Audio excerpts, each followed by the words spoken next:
And then, uh, I saw a couple of people write that there's no quarterback plan for the Jets. And that's completely untrue. I don't understand how anybody could look at our situation and say there's no quarterback plan. We actually have three options for quarterback play, in both the near term and the long term. Geno Smith either works or doesn't. If he works, he's going to get a contract extension. And then in the meantime, that's option one. And that's more of a near-term option. He's not a long-term option. But then the long-term options kick in. You have Cade Klubnik that we're hoping to develop. We just talked about him. Hopefully we can sort of have him situated right as opposed to the way we handle Darnold and Zach Wilson. Hopefully this way to do it maybe is the way to do it for us. Where he sits behind the veteran, no pressure, and he just develops at his own pace. And because he's not the starter, maybe that's the way to really do it. And he's also a fourth-round pick, so there's not the pressure of being a high draft pick like Darnold and Wilson were. So there's that. That's option number two. If that works, great. If it doesn't, then what? Well, what if the first two options don't work, Frankie? Well, then we got 3 first-round picks next year. And we just root for the Colts to lose, and the Cowboys, but it's more likely that the Colts will be a bad team than the Cowboys this year. And in that case, we either have a really high pick where we can get one of the guys, whoever emerges, could be Lenora Sellers, could be, whoever's the best next year and who comes out.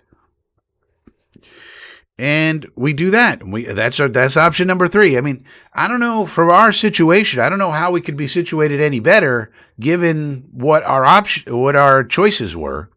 I think we did the best we could to give ourselves, a chance. You never know. Klubnik might turn out great. He might turn out to be a backup. He might turn out to be a complete and total bust. We don't know.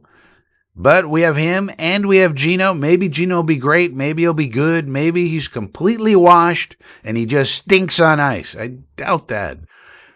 And I say that as someone who's watching probably more Geno Smith film than anyone. But it's also possible, no matter how much film you watch, it's also possible that with age, maybe he's just going to completely fall off and be washed. And then none of the past really matters, right? That's always possible.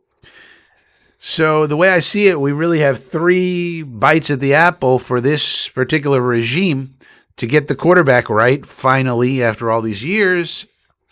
So anybody who tells you there's no plan at quarterback for the Jets, it's just flat out false. Now, they might not like the plan. They might not like Geno, and they might not like Klubnik, and they might not like the prospects for next year, I guess, but I don't know how they would say that at this point.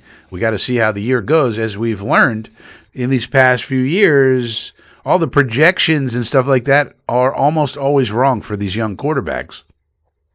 People said that this year, 26, was going to be a huge year for quarterbacks. It was not. It's basically a 2-quarterback class at the top there. And there was a lot of questions with number 2, Simpson. But, so I don't know how people could say definitively what the 27 class is going to be. But there are a lot of options that you think and hope could be. But, I mean, how can anybody really know with Lenora Sellers? I mean, if you go watch that video that I linked to on Chemtrails, they do a really good breakdown of Lenora Sellers. And the whole idea really is it depends. It depends on his new offensive coordinator. It depends on his weapons. Can they protect him? Their offensive line was terrible last year, South Carolina. So how the heck can you judge Lenoris when he just had no offensive line? He had no time to do anything. And so hopefully they got that fixed, but we don't know. They did get new players in, and they're trying to protect him, but we don't know how it's going to work until we see it.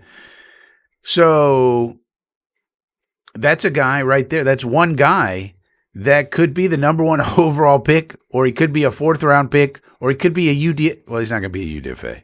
He could be anywhere in between, a 5th pick. Somebody's going to take him because of the talent level is just off the charts.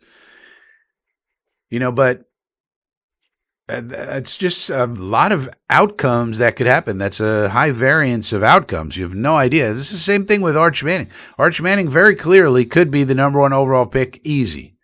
It's very easy to imagine that happening. However, if he has the same exact year as he did this year, he's probably going back to school because he wouldn't have developed enough, really, to be the number one overall. He would still get picked pretty high probably, but it would be in his interest to go back to school. If he had the same exact year he just had, then he should go back to school and develop more.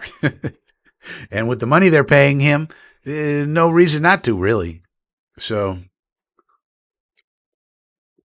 every one of those quarterbacks that are supposed to be great, I could poke a hole in and say, here's how they're not going to be great or why they're not going to be great. Every single one.